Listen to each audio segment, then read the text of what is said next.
I got a condo in Manhattan. Baby girl, what's happening? You and your ass invited, so gonna get to clapping. Go pop it for a plan, pop it for me. Turn around and drop it for a plan, drop it for me.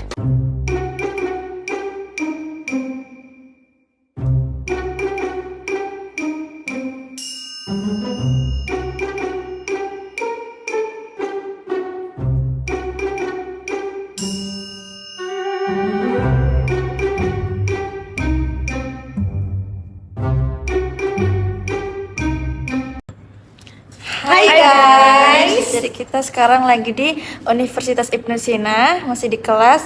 Kita mau mewawancarai salah satu pelaku bisnis atau pelaku UMKM di Kota Batam, yaitu GHS. Oke, simak videonya sampai habis ya guys. Bye-bye.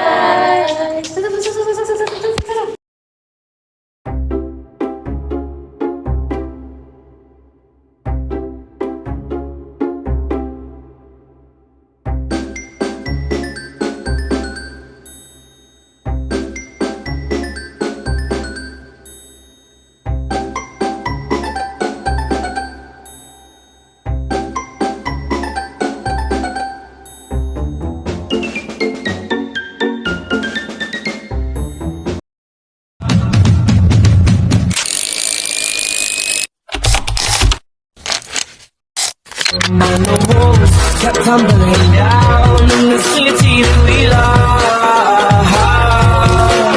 Rain clouds all over the hills, bringing darkness from above. But if you close your eyes, does it ever feel like nothing changed at all? If you close your eyes. Get you in the States, might relocate. Hai, You can smoke with a Maui Wowie, you can take like. Hai, perkenalkan nama aku Leni Radia Ramadhani. Tembak Selena.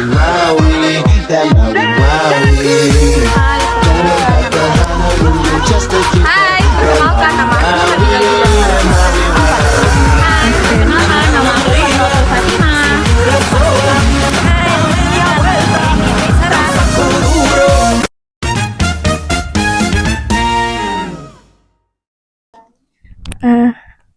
Halo guys, assalamualaikum warahmatullahi wabarakatuh. Sekarang ini kita ada di toko GHS Batam, di mana kita mau wawancara narasumber kita, yaitu pelaku bisnis atau pelaku UKM yang ada di Kota Batam. Nah, narasumber kita sendiri ini ownernya sendiri dari toko GHS ini. Oke Bu, boleh diperkenalkan dulu namanya? Oke, assalamualaikum warahmatullahi wabarakatuh. Perkenalkan nama saya Heni Hidayah Suwardi. Ya, saya menyatakan benar, saya adalah pemilik dari toko GHS Batam. Baik, kita langsung mulai. Ada beberapa pertanyaan yang ingin kami wawancara sebelumnya. Pertanyaan pertama yaitu, apakah Ibu bisa ceritakan sedikit tentang sejarah berdirinya toko GHS ini? Sebenarnya kalau dibilang toko GHS ini tuh berawal dari mimpi ya, karena kalau misalnya kalau mau ditanya dari kapan mulai jualan, dari kecil. Dari tukang jual kerupuk ke warung-warung dari zaman SD, sampai di zaman SMP juga sempat menjajakan jajanan ke kelas-kelas, bahkan di SMA menjual tas untuk biaya sekolah juga pernah bantu orang tua. Dan sampai di jenjang kuliah, kerja, jualan dropshipper apa segala macam. Semuanya berawal dari mimpi pengen punya toko, dan alhamdulillah ya sampai di detik ini punya toko ini, toko GHS Batam. Dan awalnya tokonya nggak segede ini juga. Ini berawal dari suami juga yang nggak ngizinin kerja. Jadi kayak suami, kamu nggak boleh kerja ya. Ya udah, saya nggak apa-apa, saya nggak kerja, tapi saya mau lanjutin mimpi saya pengen punya toko. Ya udah, nggak apa-apa, Bismillah. Tapi berawal dari kita itu yang nggak langsung segede ini juga, nggak langsung punya toko 1 lantai 2 lantai bahkan cabang gitu, enggak. Saya menyiapkan target pasar dulu terlebih dahulu. Jadi yang pertama saya lakukan waktu habis resign dari salah satu perusahaan oil dan gas di Batam, saya mencoba dari 20 pieces. Saya lihat customer saya bertambah, saya tambahin kuantitinya jadi 100 pieces. Saya lihat customer saya makin bertambah, saya naikin 2000 pieces. Sampai sekarang kita menghandle sekitar mau 20.000 mungkin, dua toko, 20.000 pieces dengan customer yang kita punya sendiri sih pribadi ada 100.000 followers ya untuk di Batam ya, di 3 sosial media, Instagram, Facebook, sama TikTok. Tapi ada customer di luar itu, kadang-kadang mereka tidak follow tiba-tiba datang. Nah, itulah yang kita nggak tahu dari mulut ke mulut atau apa. Jadi ya itu asal mulainya toko GHS ini. Oke. Yang kedua, seperti yang kita tahu ya, kalau sebelumnya GHS Batam ini nama aslinya Galeri Hijab Stafi. Kenapa tuh kok bisa namanya diganti jadi Galeri Heni Suwardi? Oke, nah itu dia. Tadi kan saya bilang nih target pasar. Saya itu berawal dari waktu awal-awal resign kerja itu saya jual jilbab tadinya ya Galeri Hijab Safi. Saya jual jilbab, saya jual pakaian-pakaian anak muda yang sopan-sopan. Dengan target pasar saya yang bertambah, sekarang saya tuh kayak toko kelontong. Kalau ditanya apa lu yang mau gua ada gitu. Lu mau apa kutek nih gua ada. Lu mau apa ini ada ini listrik-listrik ada. Terus bahkan kita ada jual crop, kita ada jual hot pen, kita ada jual tas. Jadi ngomong juga sama anggota ini nggak bisa galeri hijab tapi kalau kita jual crop bakal kita jual pakaian dalam underwear apa segala macam.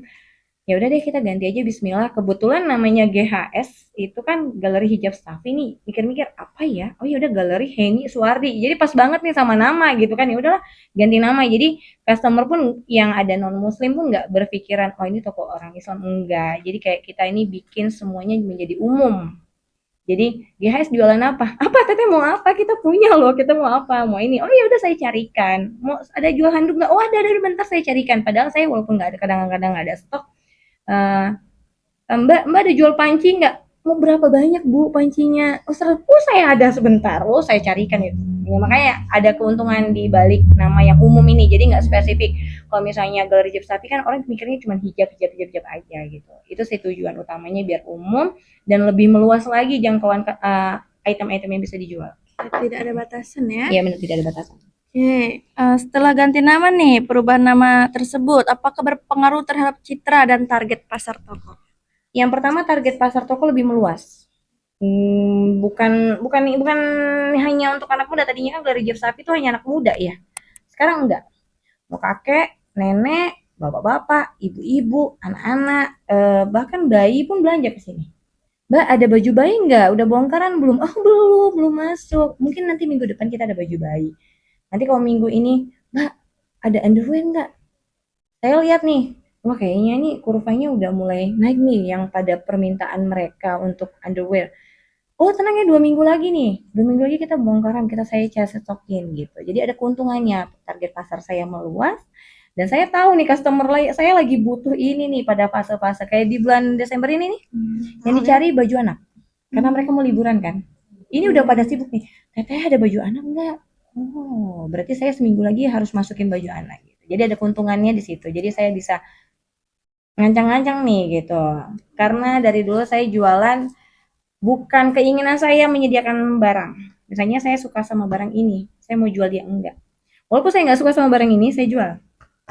Karena saya tahu mata saya bagus, mata customer saya belum tentu itu barang nggak bagus. Gitu aja sih. Oke, selanjutnya gimana nih proses dalam memilih brand atau produk yang akan dijual? Kayak apakah ada kayak brand ini bagus, brand ini kayak batasan antara itulah? Enggak. Sejauh ini itu yang saya bilang tadi, alhamdulillah dari pertama saya kali jualan membangun GHS ini yang saya lihat itu kualitas. Dan ini kan toko super murah banget ya. Dari pertama kali jualan itu saya berani ngasih garansi loh ke customer-customer saya. Ini 19.000 nih. Lu terima barang nggak bagus, garansi 19.000, barang jelek tuker, balikin. Kalau enggak, kalau kamu jauh nih, ambil aja barangnya buat kamu. Aku transfer deh kamu berapa ruginya. Aku balik lagi, aku nganggapnya itu sedekah. Jadi itu mungkin yang bikin customer seneng ya. Misalnya, teteh, ini sepatunya reject nih teh. Ya udah berapa banyak tuh rejectnya gini nih. Oh ya mohon maaf ya, karena kan yang making bukan Henny sendiri ya. Dengan kuantiti banyak ini kan udah ada anggota yang making, tak anggota ada yang hilap, nggak kelewat reject. yang tipikalnya bahkan nggak diskon. Jadi kayak teh berapa banyak, 10 box, ya udah aku transfer ya teh. Sepatunya gimana? Udah ambil aja, kalau nggak buang aja udah. Jadi memang cari aman sih dan jaga kepercayaan itu susah gitu. Gitu aja sih. Iya. Selanjutnya ini kita udah tahu ya sebenarnya ada kategori dalam penjualan untuk fashion perempuan, fashion laki-laki. Nah, ini pertanyaannya apa saja kategori produk yang saat ini dijual baik perempuan maupun laki-laki? Ini penjualan ibu ini lebih ke gender mana sih? Lebih ke perempuan sih ya. Kalau bapak-bapak tuh kesini hanya yang nemenin istrinya. Jadi kalau misalnya istrinya belanja kadang-kadang nengok-nengok, ya paling jatuhnya 80% wanita, 20% pakaian pria. Itu aja sih. Selanjutnya, mengapa memilih model bisnis non produksi yang artinya kita nggak produksi sendiri kan Bu? Kita ngambil dari produksi orang lain eh, dan mengapa lebih fokus pada kurasi produk daripada berbagai brand, maksudnya dari kualitas lebih fokus dari kualitas produk daripada brandnya itu. Itu ya balik lagi ya. Kalau Henny sih jujur ya, dari awal jualan itu megang sistem Cina. Kuantiti besar, keuntungan kecil. Tapi kita mainnya kuantiti. Kalau kita main brand, kalau sejauh ini, yang pertama, Kota Batam ini tidak cocok untuk memproduksi branding. Kita tidak punya pabrik tekstil, kita tidak punya pekerja penjahit, kita harus dari luar. Sedangkan kalau di Batam ini yang saya manfaatkan hanya barang-barang kayak cuci gudang toko, harga-harganya seperti itu. Jadi ada yang nawarin, teteh ini aku ada barang nih 500 pieces, aku nggak bisa jualin, teteh mau nggak borong? Boleh, saya borong. Tapi saya lihat barangnya bagus, masuk dengan harga toko saya, ya udah saya ambil. Kalau seandainya Batam memiliki kemampuan untuk produk tekstil, untuk konveksi sendiri atau apa, mungkin saya akan coba. Tapi karena Batam tidak cocok, berarti enggak. Itu aja sih. Pertanyaan selanjutnya, dari mana saja biasanya ibu mengambil barang, entah dari dalam kota, luar kota, atau luar negeri?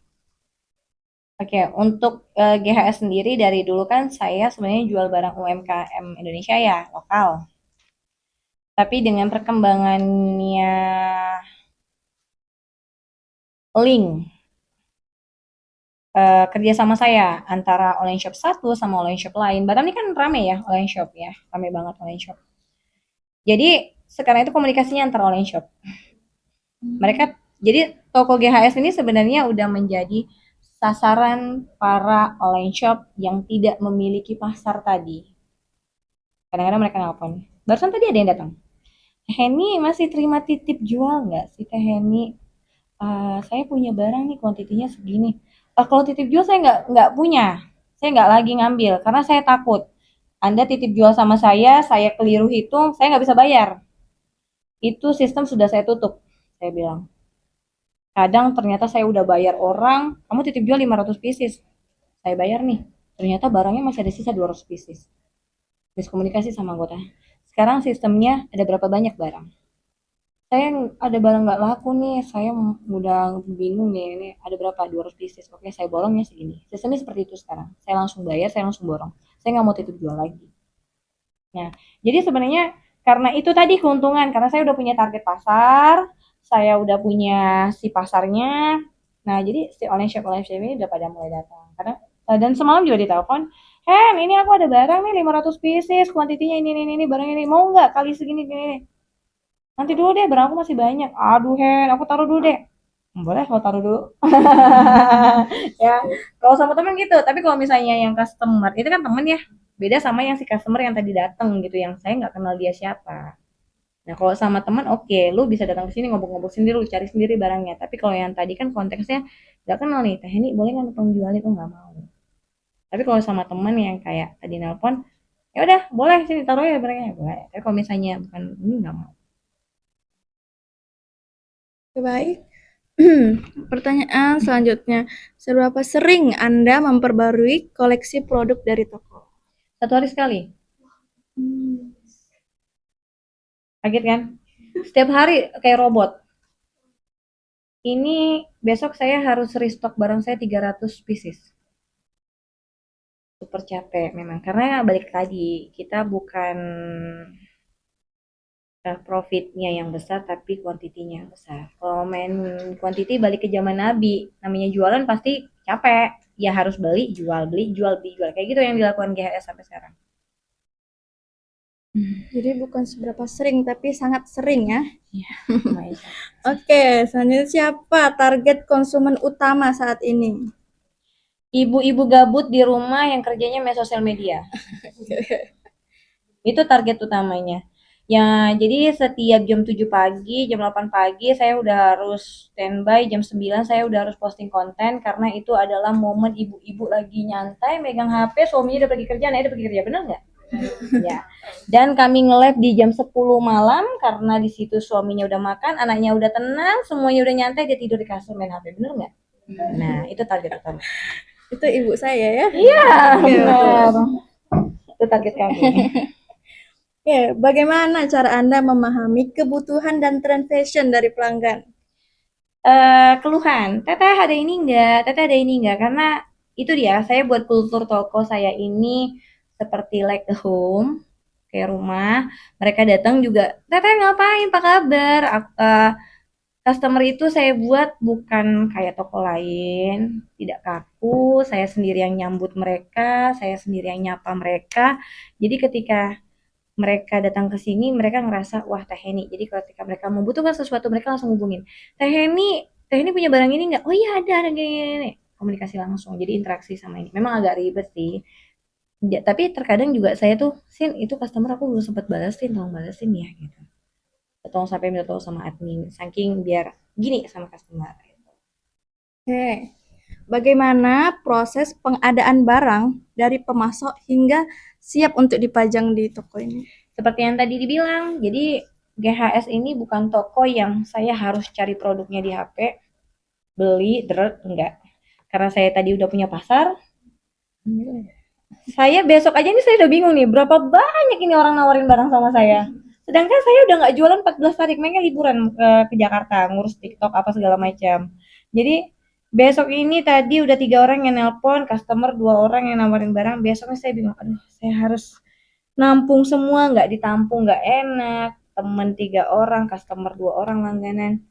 Jadi seperti itu prosesnya. Kalau saya cocok saya ambil, kalau nggak cocok ya saya minta ulur waktu dulu, ulur waktu dulu. Oke, baik. Selanjutnya, tantangan apa sih yang paling sering dihadapi dalam mengelola toko fashion ini? Serangan dari luar. Jadi belakangan ini saya sedang kecolongan sebenarnya toko ini. Karena memang selama 6 tahun bangun GHS tidak pernah kecolongan seperti sekarang. Ini benar-benar kecolongan. Aku mau berbagi aja. Ketika kita udah di titik membangun satu pondasi yang kita bilang kuat. GHS ini sudah cukup kuat dengan 20 karyawan di dalamnya dan ownernya 2, aku sama Abi, suami kami fokus di sini. Sebenarnya kita itu seperti rumah. Jadi serangan dari luar itu banyak banget, entah bom, entah apa. Nah, belakangan ini saya kecolongan ada individu-individu dari luar yang benar-benar coba masuk ke dalam dan saya kecolongan itu. Ada beberapa individu-individu yang sedang mengganggu kami sebenarnya belakangan ini.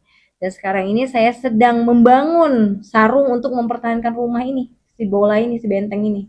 Gitu. Jadi sebenarnya serangan dari luar sih yang kayak tadinya ngaku-ngaku customer, ternyata ada niat busuk buat ke sini sampai mau nyari-nyari kontak-kontak toke. Padahal dia nggak perlu nyari kontak juga. Saya juga bingung toke saya yang mana satu. Orang banyak yang nawarin barang. Kadang tiba ini si Puan jualan bawang, tiba-tiba besok kan nawarin baju. Itulah GHS. Lu bukannya kemarin jualan cabe ya? Kenapa tiba-tiba lu nawarin baju gitu? Jadi sebenarnya itu serangan dari luar sih, eksternal. Jadi saran juga buat semua pelaku UMKM, ketika ada orang luar selain orang internal, fokus sama internal dulu, kuat nggak nih fondasinya. Jangan bantu si eksternal dulu. Ketika kita ini aja belum bisa nyelamatin, kita udah bantu orang eksternal, siap-siap yang ini bakalan hancur itu sih. Jangan gampang percaya ya. Yes, jangan gampang percaya. Oke, selanjutnya apakah sistem penataan toko dibuat berdasarkan brand atau kategori produk? Gimana sih cara penataan dalam toko ini barangnya?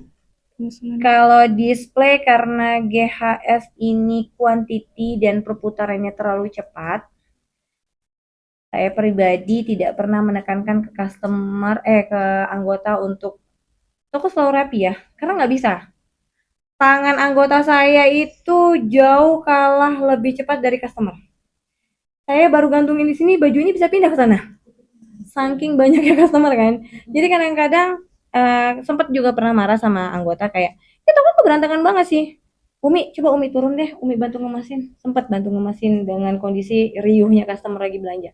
Iya ya, ini baju tadi aku bergantung situ ya, udah pindah ke sana gitu. Jadi kalau untuk GHS ini balik lagi karena aku nganuin kultur family, baik ke anggota sama ke customer. Ya udah customer datang, sarakin aja ya teh, kalau bisa teteh kemasin aja sekalian tokonya gitu. Nggak kayak kultur di toko lain atau gimana yang ikutin customernya sampai kemana, enggak. Itu benar-benar aku matiin banget. Kalau seandainya memang ada kehilangan, aku anggap itu sedekah. Kalau misalnya memang ada ini ya itu urusan di atas aja sih. Aku gitu aja sih. Enggak, aku bilang sama anggota juga jangan sampai customer diikutin ya. Biarin aja, anggap biar kayak rumah gitu aja sih. Oke, selanjutnya bagaimana strategi promosi yang digunakan GHS untuk menarik pelanggan? Strategi promosinya nggak ada. Karena aku percaya dari dulu ngomong sama Abi, Bi, gimana ya? Aku jualan barang murah karena nggak mungkin sampai hari tua aku nyari customer. Aku nggak mau sampai hari tua aku harus nyari customer. Aku bilang, aku mau aku dicari customer. Aku harus bisa menyediakan barang bagus, murah, meriah, berkualitas gitu aja sih. Jadi strateginya gimana caranya aku bisa ngedapetin harta karun. Sebenarnya GHS ini harta karun isinya. Itu yang bikin mereka tuh deg-degan, ih datang ke GHS besok ada apa ya, nanti tiba-tiba contohnya aja ini produk aku nih. Ada apa nih, aksesoris coba. Ini contohnya aksesoris, ini aku nggak tahu teman aku kemarin nawarin sampai 500 pieces. Aku lihat barangnya unik ya udah aku ambil aja. Tiba-tiba customer aku datang, ih ini ada aksesoris ya. Nah itu sebenarnya yang bikin something beda sama GHS itu, yang tiba-tiba ih teh ini ada sepatu, ih teh ini ada teh itu bahkan ada centong. Melamin centong kayak gitu. Jadi benar-benar kayak mystery box. Ya, GHS itu konsepnya mystery box sih. Berarti penuh kejutan ini ya. Iya, jadi mereka sering datang ke sini karena mereka pengen lihat ada apa ya besok di GHS gitu. Jadi mereka nggak mikir besok GHS paling bajunya itu aja, enggak. Jadi mereka kaget aku buangin boneka. Jadi customer datang ke sini nggak belanja, ngambilin boneka di depan. Ih bonekanya nggak bagus. Bagus ini tuh masih cantik, masih ada labelnya. Cuman kalian mau ya beli? Ya tau gitu aku jual bonekanya. Aku buangin tadi bonekanya. Oke, lanjut. Oke, seperti yang kita tahu nih, GHS-nya pakai beberapa media ya, entah dari TikTok, FB, terus dari WA juga. Nah, media apa yang paling efektif untuk mempromosikan produk? TikTok. Nggak tahu mau ngomong apa, memang toko ini FYP juga dibantu TikTok sih sejauh ini. Aku 5 tahun di Facebook, followersnya cuma naik 23, 5 tahun loh, 23.000. Di TikTok 2 bulan 30.000. Tapi hilang TikToknya. Nggak apa-apa, tapi ini baru buka sekitar seminggu dan naik lagi followersnya ke 3.000 followers. Alhamdulillah. Ya, selanjutnya, apakah pernah bekerja sama dengan influencer untuk meningkatkan penjualan? Diajak kerjasama pernah, bahkan diajak masuk ke salah satu manajemen apa gitu ya. Maksudnya kak kami melihat kakak ini gini gini gini karena setiap aku nge-live customer itu langsung ih teh Heni ya teh Heni ya teh Heni, jadi kayak memang ada kayak satu manajemen mau ngangkat ke GHS untuk ikut ke dalam manajemennya. Ada 2 atau 3 manajemen, cuman akunya nggak sempat gitu, nggak sempat meluangkan waktu untuk mereka mempelajari apa sih manajemen apa gitu. Nah, kita manajemen ini loh, kami nanti bakalan nge-backup kali kamu, tapi aku nggak ngerti sampai sekarang. Tapi kalau untuk diajak kerja sama sering, bahkan sama online shop bareng juga sering, cuman waktunya. Kadang akunya ada waktu, mereka nggak ada waktu gitu. Oke, tadi kan kita udah dengar ya perubahan nama dari toko ini. Bagaimana sih respon pelanggan terhadap perubahan nama toko? Eh perubahannya positif karena mereka langsung connect aja, langsung kayak, iya sih teteh nggak, namanya galeri Jeff Safi tapi teteh sudah mulai jual crop apa segala macam gitu, jadi kayak mereka nerima dengan baik, jadi kayak bagus, berarti kan berkembang dengan situasi kan. Selanjutnya produk apa yang paling diminati pelanggan saat ini? Barang cuci gudang, barang cuci toko. Jadi target utama aku itu sebenarnya toko-toko Batam. Jahat sih sebenarnya niatnya. Aku tuh target aku sendiri itu toko-toko besar yang aku lihat tokonya itu kurang berjalan. Maksudnya ini barang bakalan makan zaman nih. Aku samperin tokonya. Mbak, ini barangnya bisa saya borong nggak? Gitu maksudnya. Kayak kemarin kita habis borong jilbab satu toko, salah satu toko di Batu Aji. Jilbabnya pasmina apa segala macam yang sebenarnya jilbab-jilbab yang kayak Nia pakai ini masih di harga 35 ribuan ya. Tapi kita langsung datang ke tokonya, kita langsung bilang, satu toko ini bisa nggak saya nego 40 juta atau 30 juta gitu. Oh boleh, boleh, boleh, boleh, boleh. Saya tunggu kuantitinya. Saya bisa jual dengan harga 19 ribu. Kayak gitu. Jadi memang targetnya memang jelek sih. Kita nyari toko-toko yang kurang berjalan kita bantu gitu. Karena kan mereka mau beli barang baru lagi nih, barang lamanya buat kita aja sih nggak apa-apa gitu. Karena pasar kita juga yang bukan pasar menengah ke atas banget. Pasar kita juga warga-warga sini yang ibarat kata buat ganti-ganti mandi, ganti-ganti cuci baju, ngapain juga. Alhamdulillah gitu kan, cuman bobot ke pasar doang gitu. Justru malah jadi positif ya. Iya, jadi ngebantu buat mereka dapetin produk murah, kualitasnya juga bagus. Oke, selanjutnya bagaimana cara toko menangani komplain atau permintaan khusus dari pelanggan? Sejauh ini dengan tadinya kita memang main online ya. Ketika kita cuman main online, jujur saya masih bisa fokus nanganin itu. Bisa fokus banget, ada yang komplain, saya kerjain, ada yang minta ini, saya lakukan. Tapi semenjak balik lagi si TikTok ini bikin toko ini viral dan banyaknya customer yang datang ke sini, ini baru-baru ini ngomong sama admin-admin, kayaknya kita kewalahan kalau online jalan, offline jalan. Kalau online customer nggak bakalan bisa komplain karena kalau offline customer nggak bakal bisa komplain karena mereka melihat sendiri barangnya. Kalau online mereka komplain, sedangkan di offline aja kita sibuk. Jadi kadang-kadang belakangan ini kita jadi keteteran nih ngurusin online. Jadi mungkin kedepannya kita online mau tutup dulu sementara. Ya, jadi kita mau fokus ke offline aja. Mungkin entah kita buka cabang 2, 3 cabang di Batam. Karena online sebenarnya kalau kita lanjutin ibarat kata bom yang suatu saat akan meledak. Jujur sampai sekarang hari ini saya punya 150 rekapan paket yang belum saya pegang. Karena sibuk renovasi toko kan, 2 hari ini nyampe dari Jakarta kemarin tanggal 9, 10, 11, 12 renovasi toko. Sampai hari ini masih ada 150 paket yang belum ke handle. Karena mikirin offline juga kan, customer jauh-jauh loh. Kadang-kadang ada yang dari Tanjung Uban, Uban ya? Uban, Kijang.